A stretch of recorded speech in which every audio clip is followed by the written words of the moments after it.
Welcome to my channel. I am Simran Sahani and आज मैं आपको पढ़ाऊंगी क्लास 10 एसएसटी ज्योग्राफी का chapter 2 forest and wild life resources. ये तो बहुत ही सिंपल सा चैप्टर है हमारा और इस वजह से एग्जाम में बहुत सारे क्वेश्चंस आ सकते हैं एंड बहुत ही मतलब आप समझो इस चैप्टर को पढ़ के आपको हमारे जो पेड़ पौधे हैं और हमारे जो जानवर हैं उनके बारे में जो है आपको बहुत कुछ जानने को मिलेगा। कुछ ऐसी बातें जिनको हमने सुना बहुत है बट हम उन पर कई बार ध्यान नहीं दे पाते। हमने सुना है दैट आज के समय पे हमारे को नीड है कि हमारे बहुत सारे वाइल्ड लाइफ में ऐसे एनिमल्स हैं जिनको हमें सेव करने की ज़रूरत है, दे आर एंडेंजर्ड। तो आज आप जानोगे कौन कौन से ऐसे एनिमल्स हैं जो एंडेंजर्ड है एंड हमें उन्हें सेव करना चाहिए एंड हमारी गवर्नमेंट क्या क्या स्टेप्स ले रही है उनको सेव करने के लिए। सेकेंडली, हम हमेशा सुनते हैं गाइस कि हमें फॉरेस्ट को बचाने की ज़रूरत है because they provide us oxygen, they provide us would and many things जो हमारी लाइवलीहुड को सपोर्ट करती है।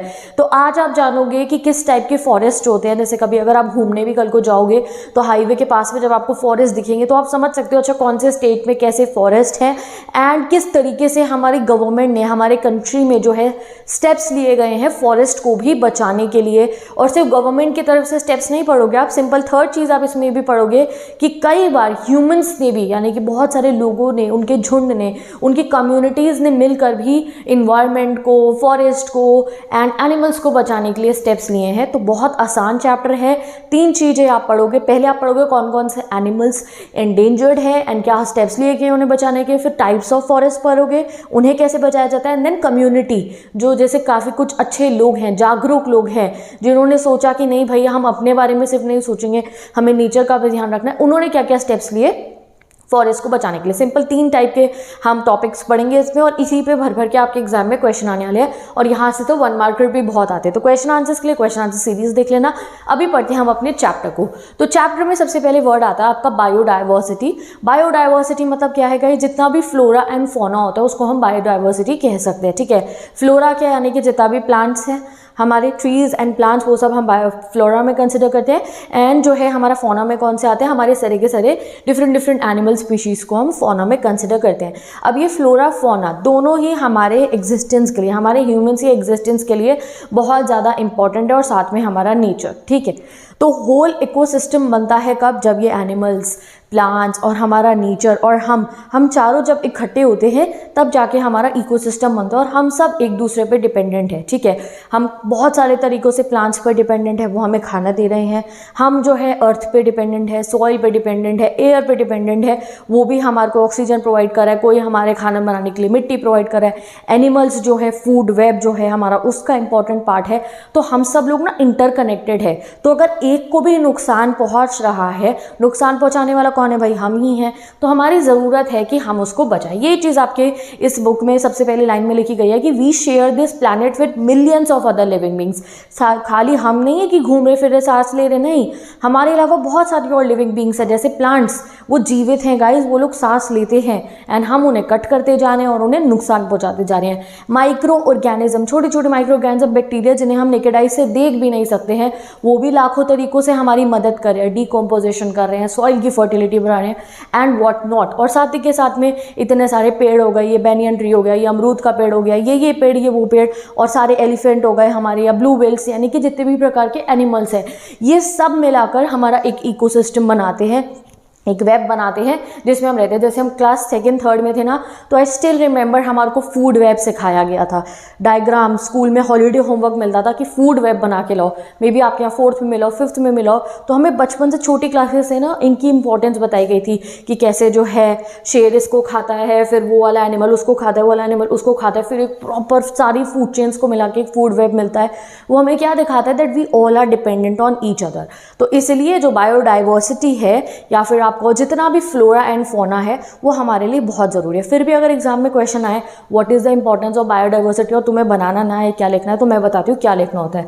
तो देखो, बायोडाइवर्सिटी की इंपॉर्टेंस क्या है कि ये जितने भी प्लांट है, एनिमल है, माइक्रो ऑर्गेनिज्म है, ये हमारी डिफरेंट वेज में हेल्प करते हैं।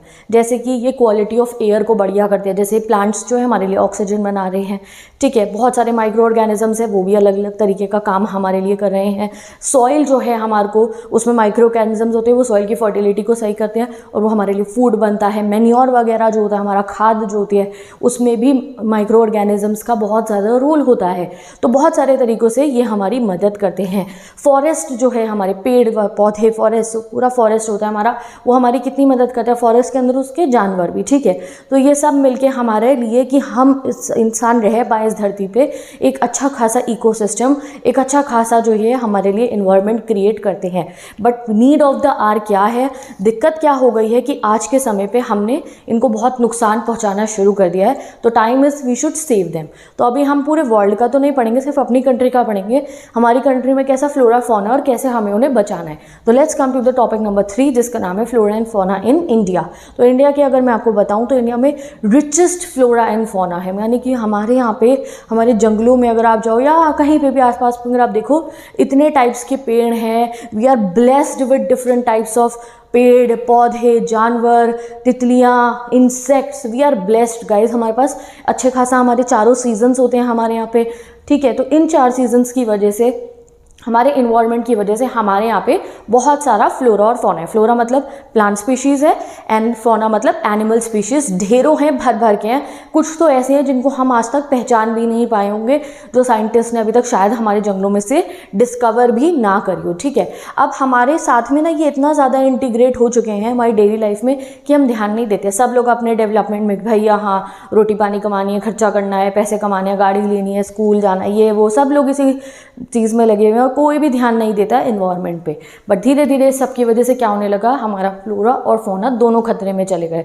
फिर थोड़े समय बाद कुछ लोग आए, कुछ राइट माइंडेड पीपल आए, जिन्होंने मिलकर सोचा कि ह्यूमन बींग्स को सिर्फ अपने बारे में नहीं सोचना चाहिए, हमें फ्लोरा एंड फौना, अपनी बायोडाइवर्सिटी, अपने पेड़ पौधे, फॉरेस्ट और जानवरों के बारे में भी सोचना चाहिए। तो उन सब लोगों ने मिलकर कुछ एफर्ट्स करे एंड कंजर्व करना शुरू करा उन स्पीशीज़ को, उन जानवरों को और उन जंगलों को जो अब थोड़ी परेशानी में थे या फिर जो एंडेंजर थे। तो अब आएगा हमारा नेक्स्ट टॉपिक। ये इसमें से कुछ भी नहीं पढ़ना था आपको, सिंपल है कि हमारी कंट्री में बहुत सारा फ्लोरा एंड फौना है, हमारी डेली लाइफ में बहुत इंटीग्रेटेड है ये, हमने इन्हें बहुत नुकसान पहुंचाया, तो इट्स नीड कि हम इन्हें सेव करें, ठीक है। तो चलो पढ़ते हैं अब हम कि कैसे हम कंजर्वेशन करते हैं फॉरेस्ट का एंड वाइल्ड लाइफ का। यहाँ से एग्जाम में बहुत सारे क्वेश्चन आने वाले हैं, ये सबसे इंपॉर्टेंट टॉपिक है आपके एंटायर चैप्टर का। अब भाई कंजर्वेशन, कंजर्वेशन मतलब बचाना। कंजर्वेशन करने की किसी भी चीज़ को ज़रूरत कब पड़ेगी, जब वो डेंजर में होगी। जैसे तुम्हारे एग्जाम जब आने वाले होते हैं, तुम कंजर्व करते हो अपने टाइम को कि भाई सोशल मीडिया यूज़ नहीं करेंगे, दोस्तों से गप्पे नहीं मारेंगे, फालतू टाइम वेस्ट नहीं करेंगे, we should conserve our time, क्योंकि टाइम उस समय खतरे में है तुम्हारे पास टाइम कम बचे अपनी साइड से, इसलिए तुम उसे कंजर्व करते हो। Similar is with the wild life and forest these days. हमने उनको इतना नुकसान पहुँचा दिया है कि टाइम है अभी हमें उन्हें बचाने का। बट सोचो पहले कि बचाने की ज़रूरत क्या है, क्योंकि इंसान तो हर जगह अपना प्रॉफिट सोचता है ना। तो इसलिए पहले हम आज ये भी जानेंगे that why there is a need to save forest and wild life. क्या ज़रूरत है, तुम लोग कहोगे, कोई बहुत लोग कहेंगे आई मीन टू से कि क्या है, सब अच्छा खासा चल तो रहा है, क्या ज़रूरत है बचाने की। तो बहुत सारे रीजंस हैं इनको हमें बचाने, क्योंकि इंसान ऐसे ही है, हर जगह अपना हम पढ़ क्यों रहे, अपने लिए ही पढ़ रहे हैं obviously that we should get a good future. तो इसीलिए गाइज हमें फॉरेस्ट एंड वाइल्ड लाइफ भी बचाने की ज़रूरत इसलिए ही है क्योंकि ये हमारे गुड फ्यूचर के लिए बहुत ज़्यादा इंपॉर्टेंट है। तो नेक्स्ट क्वेश्चन बनेगा आपके एग्जाम में या नेक्स्ट टॉपिक में, इसमें सब टॉपिक आएगा आपका कंजर्वेशन एंड वाइल्ड लाइफ में, इससे एग्जाम में क्वेश्चन जरूर आएगा that why there is a need to save forest and wild life. पहले जानो ज़रूरत क्या है, तब बात करेंगे कैसे बचाने की कोशिश करी गई है। तो कंजर्वेशन इनका बहुत ज़्यादा इंपॉर्टेंट है क्योंकि ये गाइस हमारी इकोलॉजिकल डाइवर्सिटी को पूरा का पूरा मेंटेन करते हैं। इकोलॉजिकल डाइवर्सिटी मतलब गाइस ये जो पूरा हमारा सिस्टम चल रहा है ना, कि हम लोग हैं, बारिश आ रही है और पानी है हमारे पास सॉइल है, एनिमल्स है हमारे पास प्लांट्स हैं, ये पूरा जो इकोलॉजी चल रही है उसमें अगर हम एक पार्ट को भी हटा देंगे तो सही से सब कुछ नहीं चलेगा। तो इसलिए हमारे को ज़रूरत है कि हम प्लांट्स को भी बचाएं, हम फॉरेस्ट को भी बचाएं और हम अपने नेचर को भी बचाएं, हम अपने जो है ये धरती में जितने भी हमारा आसमान है पॉल्यूशन कम करें। बट इस चैप्टर में पॉल्यूशन वगैरह पे फोकस नहीं कर रहे, इस चैप्टर पे सिर्फ हम फॉरेस्ट पे और वाइल्ड लाइफ पे फोकस कर रहे हैं।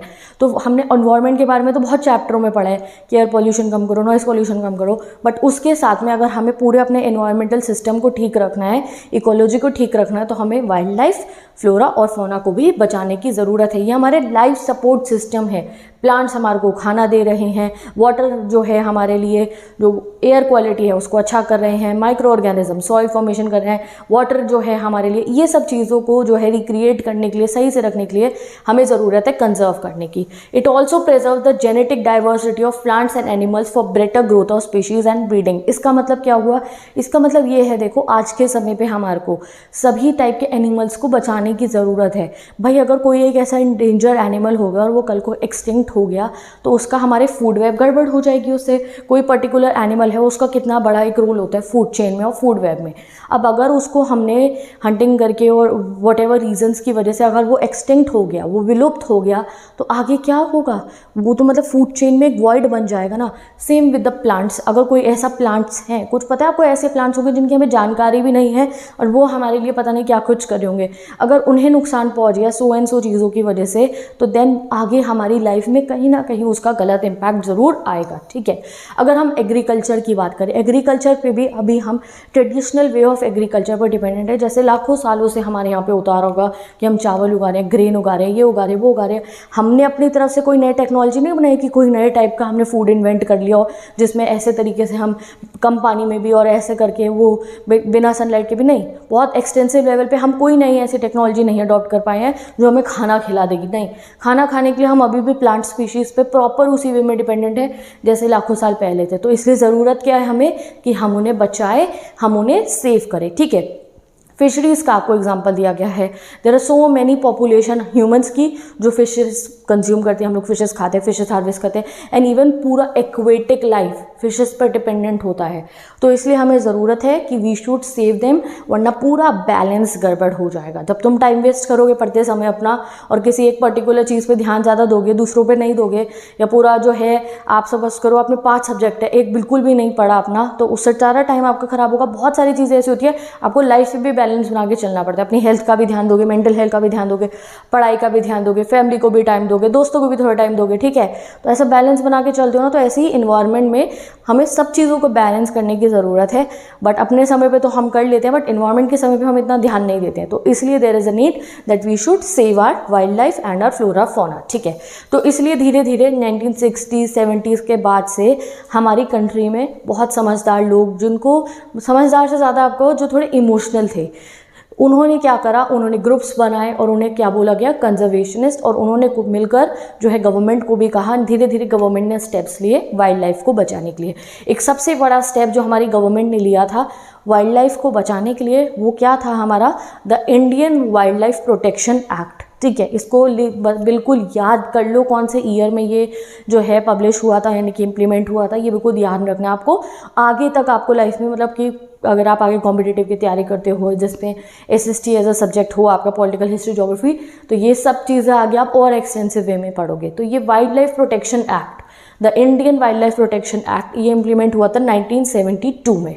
और इस वाले एक्ट के अंदर जो है बहुत सारे एनिमल स्पीशीज़ को प्रोटेक्ट करने के लिए और उनके हैबिटेट को प्रोटेक्ट करने के लिए, हैबिटेट मतलब कि उनके जंगलों को प्रोटेक्ट करने के लिए हम लोगों ने बहुत सारे स्टेप्स लिए थे, हमारी गवर्नमेंट ने बहुत ज़्यादा स्टेप्स लिए थे। सिर्फ एनिमल को नहीं, एनिमल के हैबिटेट को भी प्रोटेक्ट करने के लिए। एनिमल का हैबिटेट क्या है, उसका जंगल। हमारा हैबिटेट क्या है, हमारा घर है जहाँ हम रहते हैं। एनिमल्स कहाँ रहते हैं, ज़्यादातर वाइल्ड लाइफ एनिमल्स तो वो जंगल में रहते हैं। तो जंगलों को बचाने के लिए और जंगली जानवरों को बचाने के लिए ये लॉन्च हुआ था the Indian wild life protection act 1972 के अंदर। ठीक है, तो इस एक्ट में क्या कहा गया था, क्या हुआ था, अब ये चेक करते हैं। इस पे एग्जाम में डायरेक्ट क्वेश्चन आएगा, right a note on Indian wild life protection act, और आपको ये सब बताना होगा उसमें। ठीक है, तो सबसे पहले इसमें क्या करा गया था, एक all India list of protected species publish करी गई थी। जब पहले आपका ये NCERT का चैप्टर था ना, तो ये बहुत लेंदी था, इसमें सभी स्पीशीज़ के बारे में भी बता रखा था। बट अभी आपका रैशनलाइज सिलेबस है, तो मैं आपको लेटेस्ट वे में पढ़ा रही हूँ, जो आपको पढ़ना है आपके NCERT के हिसाब से। ठीक है, तो यहाँ हमें इतना ही बता रखा है कि एक लिस्ट बनाई गई थी उन स्पीशीज़ की, यानी कि उन एनिमल्स की जिनको हमें प्रोटेक्ट करना है। ठीक है, और aim of the programme was to protect the remaining population of endangered species. दूसरा, जो स्पीशीज़ एंडेंजर्ड हैं, हमें पता है, जैसे आपने बहुत बार सुना होगा द टाइगर एंडेंजर्ड स्पीशीज़ है, टाइगर एंडेंजर्ड स्पीशीज़, तो टाइगर को बचाने के लिए और बाकी सभी एंडेंजर्ड स्पीशीज़ को बचाने के लिए अब जब तुम्हें पता चल गया एंडेंजर्ड है, तो वर्क अपॉन इट। तो उसके लिए हमारी गवर्नमेंट ने ये प्रोग्राम लॉन्च करा था। अब अगर हमें बचाना है एंडेंजर्ड स्पीशीज़ को, जानवरों को बचाना है, तो कैसे बचेंगे वो, व्हाट्स द पैटर्न जिसको हम फॉलो करें जिससे हम उन्हें बचा पाएँ। तो ये रहा, स्टेप्स क्या लिए गए गए थे। तो ये इंपॉर्टेंट है, यहाँ से 1 मार्कर 2 मार्कर आएगा आपका एग्जाम में कि कैसे बचा सकते हैं। वाइल्ड लाइफ प्रोटेक्शन एक्ट में क्या क्या चीज़ों को फॉलो करा गया था। तो वाइल्ड लाइफ प्रोटेक्शन एक्ट के तहत सबसे पहले हमने माना बैन ऑन हंटिंग, यानी कि जानवरों का, जो वाइल्ड लाइफ एनिमल्स है हमारे जंगली जानवरों का शिकार जो है नहीं करा जाएगा। कि जो है कुछ लोग अपनी मर्जी से कभी भी हंट करने चले गए and something like that, no guys, अब हंटिंग पे बैन लग चुका था। Restricting trade in wild life, restrict कर दिया था, ऐसा नहीं मतलब बिल्कुल एंड नहीं हुआ, but guys it was restricted कि हाँ गवर्नमेंट के निगरानी के अंदर में ट्रेड होगा वाइल्ड लाइफ में होगा। तो बिकॉज वाइल्ड लाइफ जो है हमारी, जैसे एनिमल्स जो होते हैं उनकी जो स्किन है, उनकी जो बोन्स है, उनके जो दांत हो गए, बहुत सारी उनके जो पॉज होते हैं, हम लोगों ने क्या करा, उनको काफ़ी सारी चीज़ों में यूज़ करना शुरू करा था। कहीं मेडिसिन में यूज़ हो रहे हैं, कहीं कहीं यूज़ हो रहे हैं। तो उसके लिए लोग क्या करते थे, एनिमल्स को मारा और उनको बेच रहे हैं, उनको ख़रीद रहे हैं। तो उसके लिए क्या करा हमारी गवर्नमेंट ने, फिर ट्रेड को रिस्ट्रिक्ट करा कि भाई अगर होगा भी जो है एनिमल्स जो है उनका ट्रेड होगा भी तो वो बहुत ही मतलब गवर्नमेंट की निगरानी में होगा एंड उसको बहुत लेवल पे कम करने की कोशिश करी। इनफैक्ट जब उसको एंड कर दिया जाएगा तो ही हमारी वाइल्ड लाइफ स्पीशीज़ और अच्छे से बचेंगी। ठीक है। Central and many state government established national parks and wild life sanctuaries. अब उनके हैबिटेट को भी बचाना था, यानी कि जहाँ उनका घर है, जहाँ वो रहते हैं, तो इसलिए सेंट्रल लेवल पे यानी कि पूरे कंट्री के लेवल पे बहुत सारे सेंट्रल पार्क्स बनाए गए, जैसे कि बड़े बड़े जंगल बनाए गए। उनको निगरानी में रखा गवर्नमेंट ने अपनी कि वहाँ कोई बाहर का जना नहीं जाएगा, वहाँ बहुत शांति से हमारे एनिमल्स रह पाए। कुछ पार्क्स बने, कुछ वाइल्ड लाइफ सेंचुरीज़ बनी। ठीक है। वाइल्ड लाइफ सेंचुरीज़ के बारे में हमने 6th 7th 8th में पढ़ा भी था कि कैसे वहाँ पे इतना अच्छा शेल्टर प्रोवाइड होता है। बहुत पूरे बड़े बड़े जंगल होते हैं, वहाँ बहुत सारे एनिमल्स रहते हैं, पेड़ों पे बंदर हैं, सांप हैं और पर्टिकुलर एनिमल्स वहाँ है और वो वहाँ पे रह रहे होते हैं और ह्यूमंस वहाँ इंटरफेयर फिर नहीं करते हैं। ठीक है। तो wild life sanctuaries and parks बनाने का फैसला हुआ। जैसे जिम कॉर्बेट नेशनल पार्क है, आपने बहुत बार सुना होगा, टाइगर्स वहाँ रहते हैं। तो ऐसे ऐसे बहुत सारे पार्क्स हो गए, बहुत सारी वाइल्ड लाइफ सेंचुरीज हो गई। ये बनाने का मिशन हमने लिया कि भाई अब हमें अपनी वाइल्ड लाइफ को बचाना है, लेट्स टारगेट दिस थिंग। ठीक है। The central government also announce several projects for protecting specific animals. फिर जो है गवर्नमेंट ने क्या करा कि भाई ये वाले जो पर्टिकुलर एनिमल हैं ये तो एंडेंजर्ड हैं, इनको बचाने की सबसे जल्दी और सबसे ज़्यादा इनको सेव करने की ज़रूरत है। फ़िलहाल के लिए फोकस सबसे पहले इन पे करना पड़ेगा। तो उनके नाम लिखे गए एक जगह पे और उनके सेवरल डिफरेंट प्रोजेक्ट्स बने। जैसे कौन कौन से पे प्रोजेक्ट बना, प्रोजेक्ट टाइगर, ये तो हमें पता ही है। उसके बाद बना था, देखो सिर्फ प्रोजेक्ट सिर्फ टाइगर को सेव नहीं करते हम, बाकी भी बहुत सारे एनिमल्स को हमने सेव करने की कोशिश करी। प्रोजेक्ट टाइगर के बाद प्रोजेक्ट वन हॉर्न्ड राइनोसोरस है, उसको प्रोटेक्ट करने के लिए मिशन बनाया गया है। कश्मीर स्टैग को या फिर हंगुल जो है उसको प्रोटेक्ट करने के लिए। ठीक है। फिर 3 टाइप के जो क्रोकोडाइल हैं उनको सेव करने के लिए जो है लॉन्च करा गया ये प्रोजेक्ट। कौन कौन से टाइप के क्रोकोडाइल, जो सॉल्ट वाटर में रहता है, जो फ्रेश वाटर में रहता है, और घड़ियाल। ठीक है। देन प्रोजेक्ट घड़ियाल। ठीक है। नेक्स्ट हुआ प्रोजेक्ट एशियाटिक लायन, हमारा बब्बर शेर होता है ना, एशियाटिक लायन, उसको सेव करने के लिए भी प्रोजेक्ट बनाएगा और भी बाकी सारे एनिमल्स को। हमारे को एनसीईआरटी में इतने ही बता रखे हैं, तो एग्जाम में अगर क्वेश्चन आए कौन कौन से एनिमल्स के प्रोटेक्ट करने के लिए हमारे यहाँ पे हमने पढ़े हैं प्रोजेक्ट्स, तो ये है। बट डोंट वरी, हम सबको नहीं पढ़ेंगे डिटेल में हमें सिर्फ एक को पढ़ना है, that is project tiger. I remember जब मैं क्लास 4th में थी उस समय पे मैंने प्रोजेक्ट टाइगर के बारे में सबसे पहली बार पढ़ा था। ठीक है। आप लोगों ने सबसे पहली बार प्रोजेक्ट टाइगर के बारे में कब पढ़ा था बताओ, और अगर अभी पढ़ रहे हो तो बहुत ध्यान से पढ़ना। ठीक है। तो प्रोजेक्ट टाइगर जो है, अगर हम टाइगर की बात करें तो टाइगर हमारे वाइल्ड लाइफ में ना, मतलब पूरे जंगली जानवरों में, पूरे फूड चेन में, फूड वेब में एक सबसे इम्पॉर्टेंट स्पीशीज़ की तरह काम करता है, यानी कि one of the most important species है टाइगर की। ठीक है। देखते हो ना आप कितनी सारी डॉक्यूमेंट्री जब भी चल रही होती है टीवी पे, टाइगर ही दिख रहा होता है भाई साहब। टाइगर डियर को हंट कर रहा है, टाइगर कभी उस वाले जानवर को हंट कर रहा है, तो वो क्या है, वो फूड चेन दिख रही है गाइज आपको, वो फूड चेन के पार्ट है वो। तो टाइगर एक बहुत इंपॉर्टेंट स्पीशीज़ है। और कहाँ हम इंसानों ने क्या करा कि टाइगर को ही खतरे में डाल दिया था। तो अभी आप जब पढ़ोगे ना नंबर्स तो आपको सच्ची में समझ में आएगा। इन 1973 के अंदर हमारी जो अथॉरिटीज़ थी उन्होंने सोचा, हमारी नहीं पूरे वर्ल्ड लेवल पे अथॉरिटीज़ ने सोचा कि भाई लग रहा है कि टाइगर की पॉपुलेशन थोड़ी कम हो गई है। ठीक है। तो क्या हो गया था कि जो 55,000 टाइगर पॉपुलेशन थी, हमारे जो पूरे के पूरे टाइगर की पॉपुलेशन थी, उससे बचकर पता है बस कितने टाइगर्स रह चुके थे, 1827 टाइगर सिर्फ बचे थे, 1827 टाइगर सिर्फ बचे थे। ड्विंडल्ड मतलब डिक्रीज होकर सिर्फ 1827 टाइगर कुल हमारे पास अब बचे थे, और थे कितने पहले? 55,000। तो इमेजिन करो किस लेवल पे उनको हंट करा गया होगा, किस लेवल पे जो है उन लोगों को जो है हमारे एनिमल्स को, टाइगर्स को नुकसान पहुंचाया गया होगा। और कई बार इनका ड्विंडल होने का, इनके डिक्रीज होने का पॉपुलेशन रीज़न ये भी होता है कि जब हम इनसे इनका जंगल छीन लेते हैं ना, जब इनसे हम इनका घर छीन लेते हैं तो हम लोगों ने घर बनाने शुरू करे, जंगल काटने शुरू करे, हंट करना इन्हें शुरू करा। सो मैनी हमारे डिजास्टर्स इफेक्ट्स की वजह से एनिमल पॉपुलेशन, हमारे टाइगर की पॉपुलेशन हो गई इतनी डिक्रीज, हज़ारों से मतलब कि 1800 तक ये पहुंच गई, 55,000 से 1827 तक पहुंच गई। अब आप सोचो रीज़न क्या होगा कि भाई ऐसा क्या हो गया जो टाइगर की पॉपुलेशन इतनी डिक्रीज हो गई। तो बहुत रीज़न है, मैंने यहाँ पे आपको जो है ग्रीन से हाईलाइट करके बता दिया है, ठीक है, ये एग्जाम के लिए इंपॉर्टेंट है। तो टाइगर को मेजर थ्रेट है टाइगर की पॉपुलेशन को, जैसे कि पोचिंग फॉर ट्रेड। पोचिंग मतलब होता है इलीगल हंटिंग करना टाइगर की, और वो भी ट्रेड करने के लिए, उसको बेचने के लिए और उसको पैसा कमाने के लिए उससे, ठीक है। तो ये बहुत गलत चीज़ हुई, पोचिंग होनी शुरू हो गई टाइगर्स की, इलीगली लोग जा रहे हैं और उन्हें हंट कर रहे हैं, ठीक है।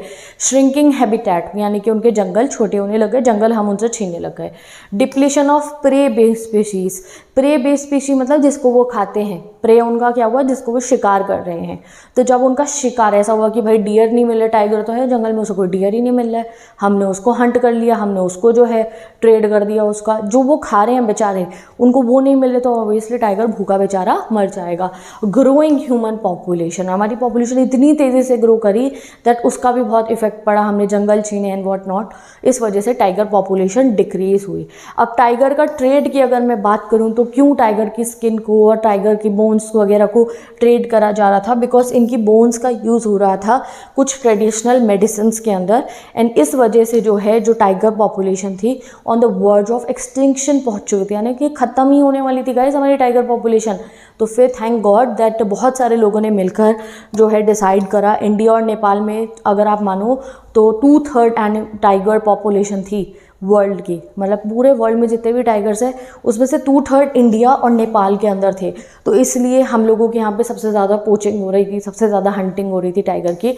देन फाइनली हम लोगों ने गाइस क्या करा, टाइगर को प्रोटेक्ट करने के लिए मिशन लॉन्च करा, उनके लिए उनके घर बचाए, उनको बचाने की उनके पॉपुलेशन को कोशिश करी, एंड बहुत सारे हम लोगों ने क्या बनाया, नेशनल पार्क और सेंचुरीज़।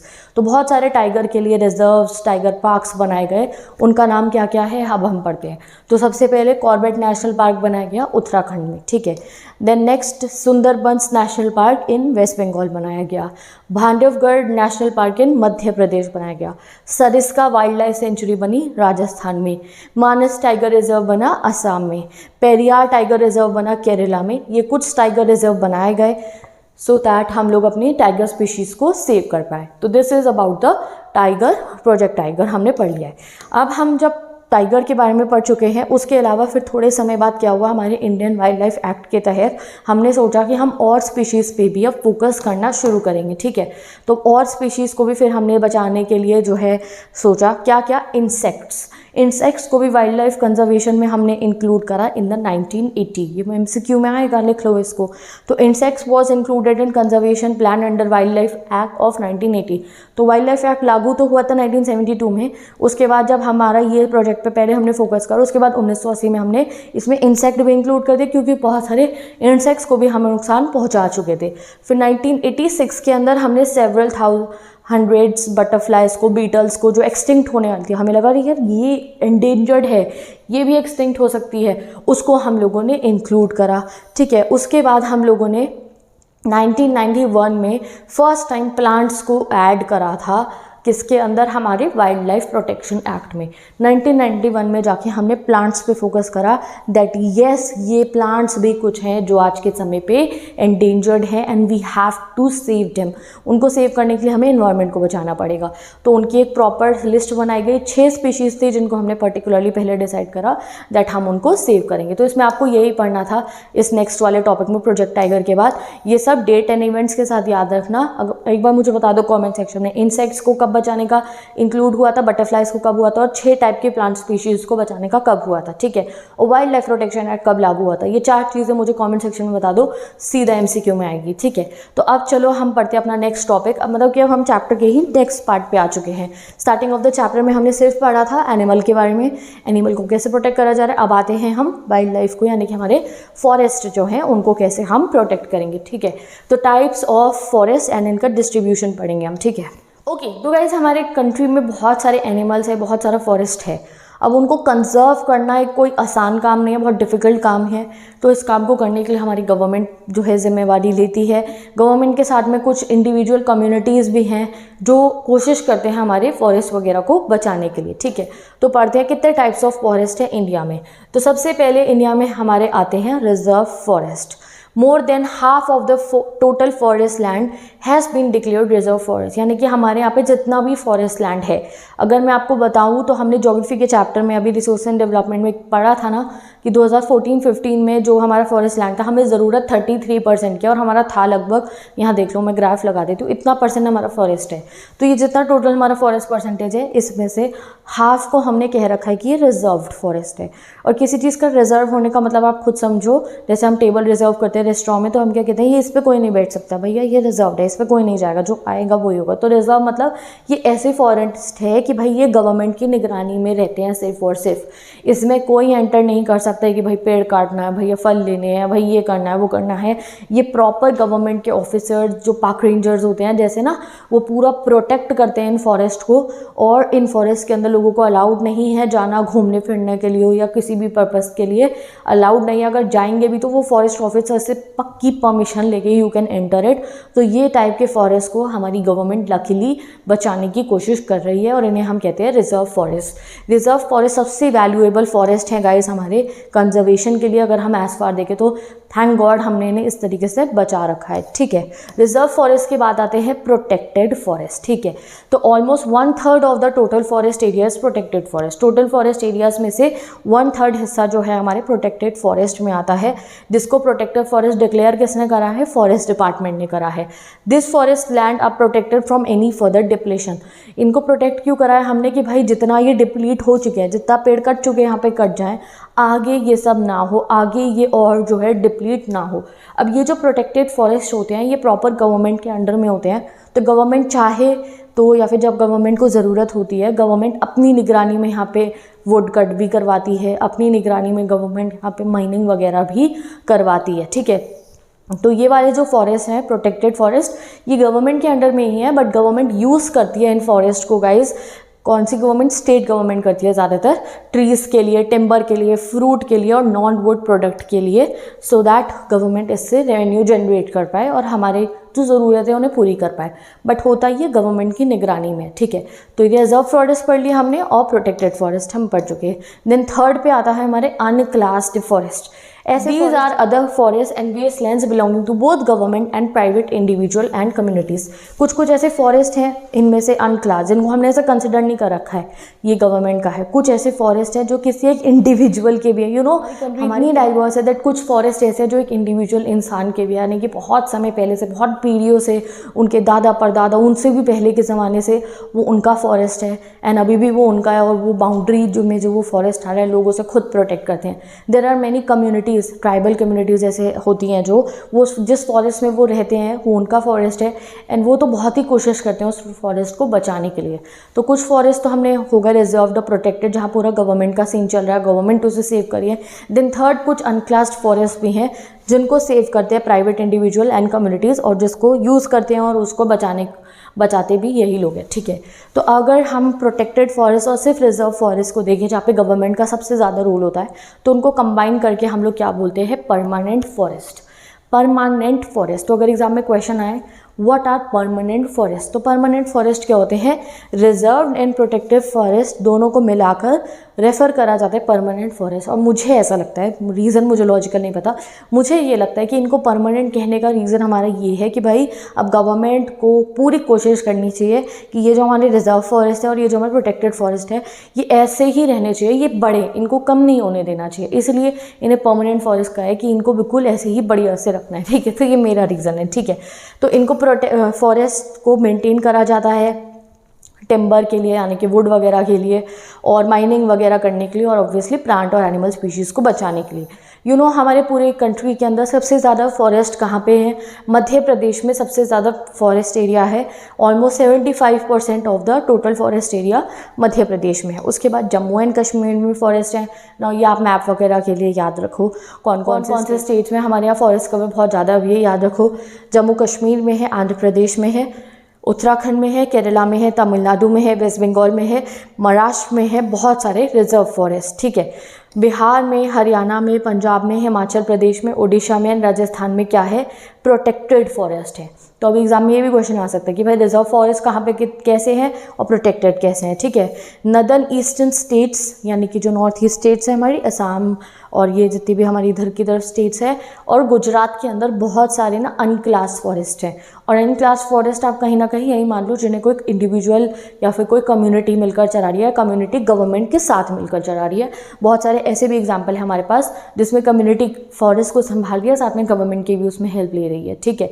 तो नॉर्थ ईस्टर्न साइड में और गुजरात में अनक्लास फॉरेस्ट है। तो ये एग्जाम के लिए सबसे इंपॉर्टेंट क्वेश्चन है, चाहे रिजर्व्ड और वो तो पूछा ना जाए, ये पूछा जा सकता है कि बताओ अनक्लास फॉरेस्ट कहाँ पे। तो अनक्लास फॉरेस्ट आपको मिलेंगे नॉर्थ ईस्टर्न स्टेट्स के अंदर और गुजरात के अंदर, ठीक है। तो चलो अब हम पढ़ते हैं कुछ ऐसे ही अपने फॉरेस्ट के बारे में जिनको कम्युनिटी सेव करती है, ठीक है। तो ये आपका बॉक्स पर टॉपिक दे रखा है, sacred groves a wealth of diverse and rare species. अगर आप क्लास 12th में 11th में ह्यूमैनिटीज़ लोगे तो 12th में भी हमारे को ये टॉपिक है सेक्रेड ग्रूव्स का। अब ये सेक्रेड ग्रूव्स क्या होते हैं? देखो, कुछ हमारे ऐसे जंगल हैं, कुछ हमारे ऐसे पौधे हैं, पेड़ हैं जिन्हें हम क्या मानते हैं? जिन्हें हम पूजनीय मानते हैं, जिन्हें हम पवित्र मानते हैं। कुछ ऐसे बहुत बड़े बड़े जंगल हैं जिनको ना हम जिनकी पूजा करते हैं, जिन्हें हम पवित्र मानते हैं, एंड वहाँ पे हम उन्हें प्रोटेक्ट करते हैं। तो in the form of sacred grooves also, thank God हमारा बहुत सारा ऐसा फॉरेस्ट कवर है जैसे हमने बचा के रखा हुआ है। वहाँ पे कम्युनिटीज़ जाके उसकी पूजा करते हैं डिफरेंट फेस्टिवल्स पे और डेली बेसिस पे, एंड उनके उस सेंटिमेंट से, स्पिरिचुअल सेंटिमेंट से हम लोगों का वो फॉरेस्ट कवर जो है वो हमेशा से अभी तक बचा हुआ है। वहाँ पे गवर्नमेंट जाके कोई इंटरफेयर नहीं कर सकती, और वहाँ पे लोकल कम्युनिटीज़ उसको पूजती हैं और उनके जो है बहुत इज्जत करती हैं, और वहाँ पे पूजा पाठ होती है, ठीक है। तो nature worship is an old age tribal belief हमारी कंट्री के अंदर, क्योंकि गाइस ये सब कुछ क्या है? नेचर से ही तो हमें सब कुछ मिल रहा है। तो nature worship is very important also, ठीक है। तो इसीलिए हमारे यहाँ बहुत सारे ऐसे प्रिस्टाइन फॉरेस्ट है जिनको हमने ये देवी देवताओं का अवतार माना हुआ है, in the form of God and goddesses. बहुत सारे हम फॉरेस्ट हैं जिनकी हम पूजा करते हैं। जैसे अगर मैं आपको सिंपल एग्जांपल में बताऊं तो हम लोग बहुत सारे ऐसे फॉरेस्ट की पूजा करते हैं, हम पेड़ की पूजा करते हैं। जैसे बैनियन ट्री जो है, बरगद का पेड़ जो है, हम उसकी कितनी पूजा करते हैं, ठीक है। और हम उसको जो है कितना इंपॉर्टेंट मानते हैं हम अपने कल्चर में, हिंदू कल्चर में तो स्पेशली, ठीक है। और साथ में जैसे बहुत सारे ऐसे पेड़ होते हैं जो हम इंपॉर्टेंट मानते हैं, ठीक है। तो दीज पैचेस ऑफ फॉरेस्ट, ये सेक्रेड ग्रूव जहाँ पे पूजा की जाती है पूरे फॉरेस्ट की, are part of a large forest, have been left untouched by the local people and any interference with them is banned. यानी कि लोकल पीपल का है, बट लोकल पीपल भी जाके उसको एक्सप्लॉइट नहीं करते, नहीं, वो बस वहाँ जाके वर्शिप करते हैं और किसी का भी इंटरफेरेंस वहाँ पे अलाउड नहीं है। Certain societies river a particular tree. अब सेक्रेड ग्रूव्स में सिर्फ पूरा का पूरा फॉरेस्ट नहीं आता, कुछ कुछ पेड़ भी आते हैं। कुछ कुछ ऐसी सोसाइटीज़ हैं जो उस पर्टिकुलर काइंड के पेड़ को बहुत ज़्यादा पूजनीय मानती है और उसे बचाती हैं टाइम मेमोरियल से, यानी कि बहुत समय से उन्हें बचाती भी आ रही है। जैसे कि for example the Mundas and the Santhals of Chota Nagpur reason. छोटा नागपुर रीजन के अंदर मुंडास एंड सांथाल्स कम्युनिटी जो है वो वर्शिप करती है महुआ नाम के पेड़ को और कदम्बा नाम के पेड़ को, ठीक है। इनका साइंटिफिक नेम भी यहाँ पे बता रखा है, ठीक है। तो मैंने फोटो लगा दिया यहाँ पे, ठीक है। The tribals of Odisha and Bihar worship tamarind. तो वो टैमरिंड को जो है वर्शिप करते हैं और मैंगो के ट्री को वो वर्शिप करते हैं अपनी वेडिंग्स के दौरान। तो जब वो पूजनीय होता है ना तो वो उसको नुकसान भी नहीं पहुँचाते, ठीक है। टू मेनी ऑफ अस, हम में से बहुत सारे लोगों के लिए पीपल का पेड़, हम पीपल के पेड़ पे जाके जो है दिया भी जलाते हैं, हम उसको भी बहुत इंपॉर्टेंट मानते हैं, ठीक है, हमारे लिए इंपॉर्टेंट है। और साथ ही के साथ बैनियन ट्री ऑल्सो बहुत सीक्रेट, बहुत पवित्र इन ट्रीज़ को माना जाता है, इन्हें हम जो है प्रोटेक्ट करते हैं, ठीक है।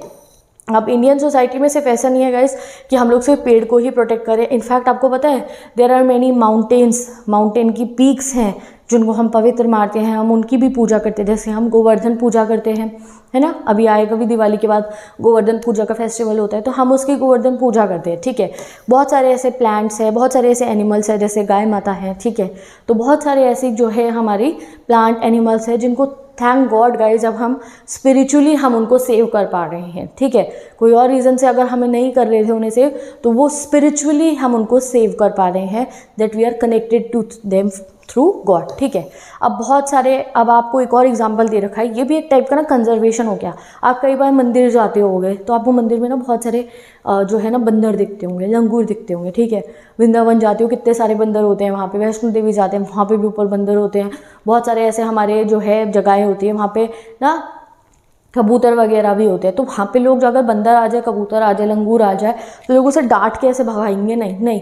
इनफैक्ट हम उन्हें प्रसाद भी देते हैं, हम उन्हें केला भी देते हैं, हम उन्हें एंटरटेन करते हैं, मतलब हम खुश होते हैं उनके साथ में, उस समय पे उन्हें खिलाते भी हैं। तो कहीं ना कहीं मंदिर के पास में जब वो रह रहे हैं या वो किसी भी एक रिलीजियस इंस्टीट्यूशन के पास में अगर कोई जानवर वगैरह होते हैं, तो कहीं ना कहीं वो कंजर्व हो रहे होते हैं कि भाई शहर में अगर छतों पे घूम रहे हैं तो लोग ज़रूर भगा देंगे, तब उन्हें खाना मिले या ना मिले। बट जब वो वहाँ हमारे उस सेक्रेड इंस्टीट्यूशन के पास में, रिलीजियस इंस्टीट्यूशन के पास में, मंदिर के पास में है, तो वहाँ पे हम लोग उनको पूरी जो है सेक्रेड मानते हैं, हम उनको भी पूरी जो है उनको प्यार करते हैं और उनको कहीं ना कहीं उस वे में वो प्रोटेक्ट हो जाते हैं, ठीक है। हम उनको टेम्पल के डिवोटीज़ ही मानते हैं, जैसे हम भक्त हैं हम उनको भी वैसे ही मानते हैं कि हाँ वो भी हमारे जैसे ही वहाँ पे जो है रह रहे हैं, ठीक है। एक और एग्जाम्पल आपको यहाँ देख रखा है बिश्नोई विलेजेस का राजस्थान में। यहाँ पे जो ब्लैक बर्ग है चिंकारा, इसको बहुत ज़्यादा सेक्रेड माना जाता है, नील गाय को बहुत सेक्रेड माना जाता है और पीकॉक्स को बहुत ज़्यादा सेक्रेड माना जाता है इनकी कम्युनिटी में। एंड नोबडी हार्म्स देम, कोई उसको नुकसान इन 3 स्पीशीज़ को नहीं पहुंचा सकता है, ठीक है। तो ये आपको कुछ एग्जाम्पल दे रखे हैं सेक्रेड ग्रोव्स के कि कैसे हम नेचर की काफ़ी सारी जो है फॉरेस्ट को, एनिमल्स को, स्पीशीज़ को हम प्रोटेक्ट कर रहे हैं अपने स्पिरिचुअल सेंटिमेंट्स की वजह से, उनका प्रोटेक्शन हो रहा है। हम उनकी पूजा तो कर रहे हैं, yes it is very important for us, but साथ ही के साथ में मतलब कि 2 तरीके से हमें इसका बेनिफिट मिल रहा है, हमारी स्पीशीज़ प्रोटेक्ट भी होती हैं इससे। नेक्स्ट आता है हमारा कम्युनिटी एंड कंजर्वेशन। ये लास्ट टॉपिक है, बस चैप्टर कंप्लीट हो जाएगा। अभी तक आपने गवर्नमेंट का रोल पढ़ा था कि गवर्नमेंट ने वाइल्ड लाइफ प्रोटेक्शन एक्ट लगाया 1972 में प्रोटेक्ट करने के लिए स्पीशीज़ को। अब आप पढ़ोगे कि काफ़ी बार ऐसा होता है कि गवर्नमेंट कई बार अगर कुछ नहीं कर पाती है तो लोग, कुछ ऐसे लोग होते हैं इमोशनल जो सिर्फ अपने बारे में नहीं सोचते, वो मिलकर जो है बचाने की कोशिश करती है एनवायरनमेंट को और स्पीशीज़ को। तो कंजर्वेशन हमारी कंट्री में कोई न्यू नहीं है। फॉरेस्ट जो है हमारे यहाँ पे बहुत सारी ट्रेडिशनल कम्युनिटीज़ ऐसी हैं, ट्राइबल पॉपुलेशन ऐसे है जो फॉरेस्ट में रहती है और आज से नहीं वो बहुत पहले से जो है फॉरेस्ट को बचाने के लिए कोशिश कर रही हैं, ठीक है। फॉर एग्जाम्पल आपको सबसे पहले एग्जाम्पल दे रखा है सरिस्का टाइगर रिजर्व में राजस्थान की। अब ये सरिस्का टाइगर रिजर्व राजस्थान का, ये स्टेट गवर्नमेंट के अंडर में आता है। अब गवर्नमेंट वहाँ पे आपको ऑब्वियसली पता है ना, गवर्नमेंट अपनी निगरानी में टिम्बर वगैरह वहाँ से ले सकती है, माइनिंग करा सकती है। तो गवर्नमेंट ने वहाँ पे माइनिंग कराना शुरू कराया। तो तब जब गवर्नमेंट से भी लड़ने पहुँचे, गवर्नमेंट का भी विद्रोह करने पहुँचे कुछ बहुत समझदार लोग, कौन से थे वो, एक कम्युनिटी थी वहीं पे राजस्थान की, उन्होंने जाके गवर्नमेंट को फाइट करी कि यहाँ पे वाइल्ड लाइफ प्रोटेक्शन एक्ट के तहत आप लोग माइनिंग नहीं कर सकते हो, इससे वाइल्ड लाइफ को बहुत नुकसान पहुँचेगा, और वहाँ माइनिंग फिर रोक दी गई। तो गवर्नमेंट ने माइनिंग करी वहाँ पे for the purposes of revenue generation. But जब गवर्नमेंट करी थी तो कुछ कम्युनिटी के लोगों ने जाके वहाँ पे उसको रोका, राजस्थान की कम्युनिटी के लोगों ने, ठीक है। In many area villages themselves are protecting habitat and explicitly rejecting government environment. अब कुछ ऐसे एरियाज हैं जहाँ जो ट्राइबल कम्युनिटीज़ हो गई या जो भी कम्युनिटी उसकी निगरानी करे, उन्होंने क्या कहा, उन्होंने कहा नहीं भाई हम रक्षा करेंगे। अब गवर्नमेंट का भी उन्होंने इंटरफेरेंस किसी जगह पे बंद कर दिया, वो ना वहाँ से वुड वगैरह जो है गवर्नमेंट को ले जाने देंगे। क्यों? क्योंकि वो और अच्छे वे में कुछ ऐसे एरियाज हैं उनको प्रोटेक्ट करे, जैसे कि अलवर डिस्ट्रिक्ट ऑफ राजस्थान का। अब आप नेक्स्ट केस पढ़ो, ठीक है। अब अलवर डिस्ट्रिक्ट ऑफ राजस्थान में क्या हुआ, इस एरिया के जो लोगों ने क्या करा, मिलकर 1200 हेक्टेयर्स ऑफ फॉरेस्ट को डिक्लेयर कर दिया अपनी सेंचुरी, ठीक है, कि अब हम इस area 1200 hectares of forest cover को उन्होंने डिक्लेयर करा कि अब हम इसका प्रोटेक्ट करेंगे। उन्होंने इसको एक सेंचुरी बना दिया और उसका नाम रखा Bhairavdev Dakav Sonchuri. Declaring their own set of rules, अपने रूल्स लगाए वहाँ पे, अपनी रेगुलेशन लगाई वहाँ पे। उन्होंने कहा कोई हंटिंग नहीं करने देंगे और वाइल्ड लाइफ को प्रोटेक्ट करो और बाहर से कोई अंदर नहीं आ सकता है, किसी का भी इंटरवेंशन नहीं है। तो ये कम्युनिटी लेवल का एक एफर्ट है कि कोई ऐसा जगह उन्होंने देखी उस फॉरेस्ट में, जब उन्हें लगा कि नहीं government is not able to do something, government सही से यहाँ पे काम नहीं कर पा रही है, तो अलवर डिस्ट्रिक्ट के लोग खुद जागरूक हुए और उन्होंने उस एरिया को सेंचुरी बना के रूल्स लगाए, रेगुलेशन लगाए कि अब हम जिम्मेवारी लेते हैं इसको प्रोटेक्ट करने की। बैन कर दिया वहाँ पे हंटिंग, बाहर से कोई नहीं जा सकता है और पूरे प्रॉपर वे में अपने उस फॉरेस्ट को उन्होंने सेव करा, ठीक है। नेक्स्ट आपको बता रखा है चिपको मूवमेंट, वेरी फेमस चिपको मूवमेंट। कितनी बार हम इसके बारे में पढ़ चुके, 12th में भी पढ़ोगे। तो चिपको मूवमेंट में क्या हुआ था, हमने बचपन में पढ़ा था कि एक ऐसी जगह थी उत्तराखंड में, वहाँ पे क्या हो रहा था, पेड़ को काटने के लिए कॉन्ट्रैक्टर्स आ गए थे। तो वहाँ पे लेडीज़ ने, बहुत सारे लोगों ने, मतलब पूरे विलेजर्स ने पेड़ों को चिपक के वो खड़े हो गए थे हग करके ट्रीज़ को, और उन्होंने कहा कि हमें अगर आपको कट करना पड़ेगा, हमें मारना पड़ेगा अगर आपको पेड़ काटने। तो आप सोचो, लोगों ने अपनी जान की परवाह नहीं करी एनवायरनमेंट को, पेड़ों को बचाने के लिए। और चिपको मूवमेंट में सिर्फ पेड़ को उन लोगों ने बचाया नहीं था, बचाने के बाद पेड़ों को उन्होंने एफॉरेस्टेशन करा और पेड़ लगाए कि भाई अब तो हम और पेड़ लगाएंगे।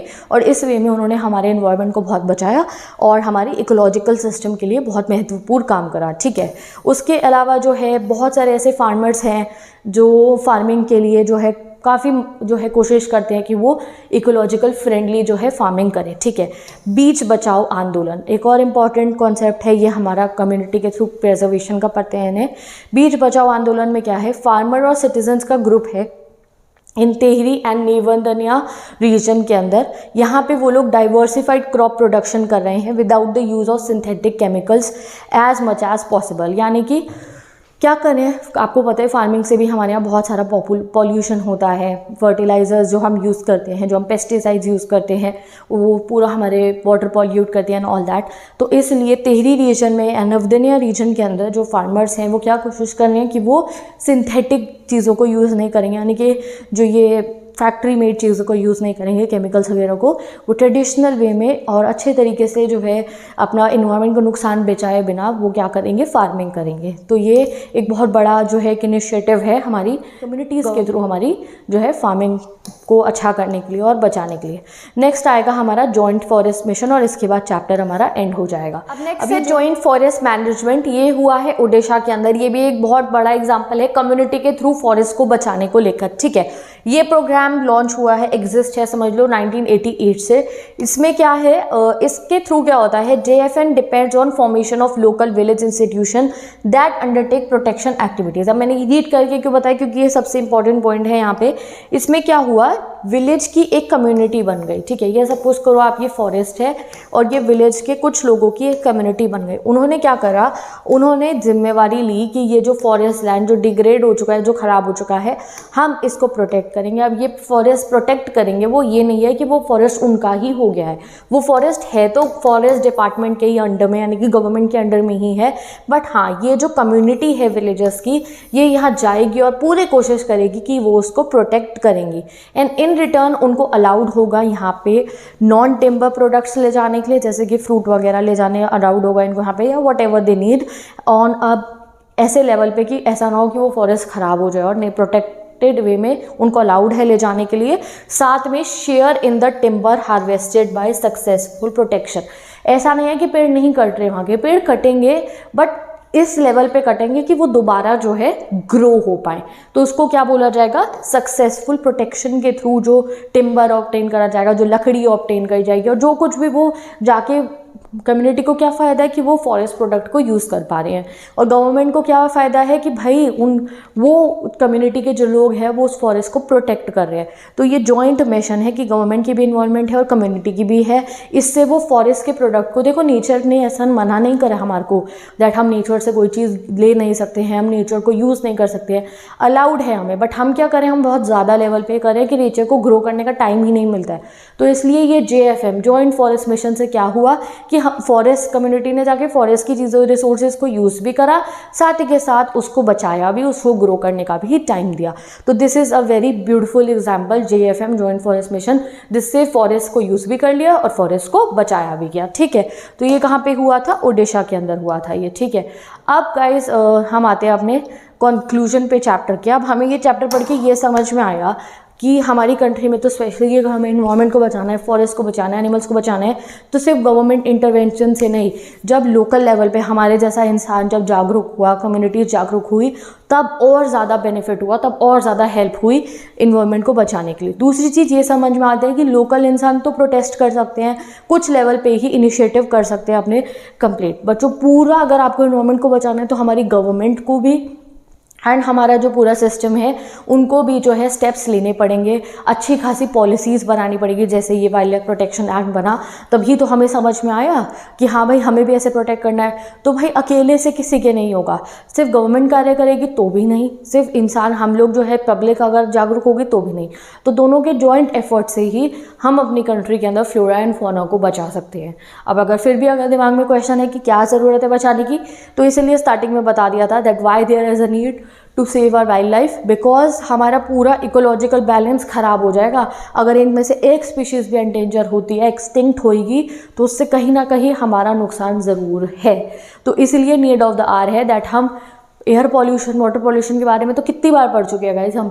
आज हमने पढ़ा कि हमें ज़रूरत है कि हम अपने फ्लोरा एंड फौना को भी बचाएं इन दिस चैप्टर। ठीक है, तो विद दिस ये चैप्टर एंड होता है। अब हम नेक्स्ट चैप्टर पढ़ेंगे, अब उसमें हम वाटर को बचाने को लेकर पढ़ेंगे। ठीक है, तो मैं मिलूंगी आपसे नेक्स्ट वीडियो में। Bye bye, take care and best of luck.